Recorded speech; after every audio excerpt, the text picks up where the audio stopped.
Pari risqué. Mais pari réussi pour l'équipe de la nouvelle version de Starmania. Fin 2022, l'opéra rock créé par Michel Berger et Luc Plamondon en 1979 a sonné l'alerte d'un retour sublime. Et on peut dire que le public est au rendez-vous. Lancé il y a 3 mois à peine, après avoir été reporté à cause de la pandémie de Covid-19, la comédie musicale a déjà donné sa 100e, comme l'évoque Marc Laderet de La Charrière dans les colonnes du journal Le Figaro. Plus de 300 000 spectateurs en 3 mois, une jauge pratiquement pleine tous les soirs, CST du jamais vu depuis bien longtemps pour une création française, précise le PDG de Fimalac Entertainment. Nous avons déjà vendu plus de 650 000 billets et allons partir en province avec un retour prévu à Paris cet automne et une tournée dans des pays francophones, comme la Suisse, la Belgique, le Canada. Véritable monument du patrimoine français, les aventures de Johnny Roquefort, de la serveuse automate, de Cristal et de 0 janvier sont donc prêtes à résonner à l'international.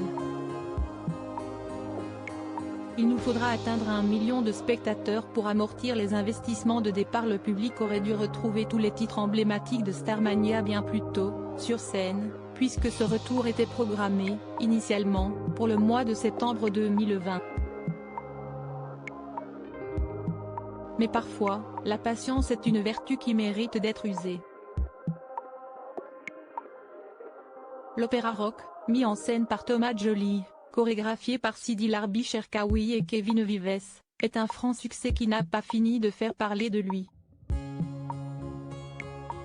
Si les tickets se vendent en masse, l'élaboration du show a cependant été un véritable risque financier pour Marc Laderet de La Charrière, qui a encore besoin de poursuivre l'expérience plus loin avant de rentrer dans ses frais. CST a un engagement financier hors norme puisque le budget final de pré-production est de 11 millions d'euros, assure-t-il. Chaque soir, 140 personnes sont nécessaires pour réaliser le show. Compte tenu du prix du billet, que nous avons voulu le moins élevé possible, il nous faudra atteindre 1 million de spectateurs pour amortir les investissements de départ.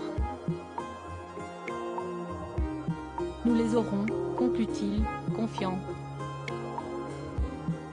Si vous n'avez pas encore assisté à cette incroyable version de Starmania, que vous n'avez pas encore chanté à l'unisson avec Home, Alex Montembeault et Mag, il est encore temps, en France comme ailleurs. Retrouvez l'interview intégrale de Marc Laderet de La Charrière dans le journal Le Figaro du 31 janvier 2023.